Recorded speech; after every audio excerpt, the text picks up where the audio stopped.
So বন্ধুরা, এটা হলো একটা একদম বেসিক ব্যাটারি প্যাকের জন্য শর্ট সার্কিট প্রোটেকশন সার্কিট। একটা রিলে ইউজ হয়েছে 12 ভোল্টের। তো তোমরা কানেকশানগুলো দেখে নাও। এখানে 5টা পিনের এলইডি পজিটিভ কানেকশানগুলো এক জায়গায় করে নিয়েছি, একটা রেজিস্টার দিয়ে কমন পজিটিভ করে নিয়েছি।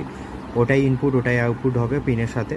আর একটা রিসেট বাটন করা আছে। আর গ্রিন এলইডি নেগেটিভ যেটা, ওটা নেগেটিভ আউটপুট। তো আমি পাওয়ার অন করে একবার দেখিয়ে দিচ্ছি।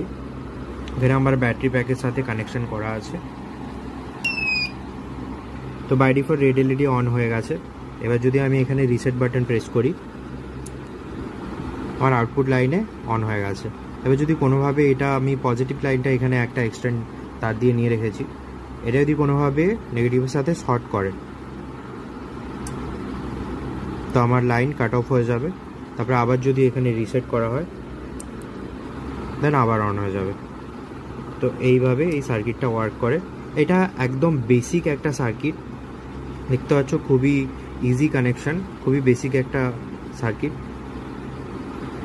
দেখে নাও ডিটেলে। তো এরপরে এটার যদি কোনো অ্যাডভান্স ভার্সন তোমরা চাও, আমাকে কমেন্ট করে জানাও। তো আমি অবশ্যই নেক্সট টিউটোরিয়ালে সেটা ফুল কানেকশান কভারিং ভিডিও আমি আনার চেষ্টা করব। So that's it. দেখা হচ্ছে নতুন টিউটোরিয়ালে।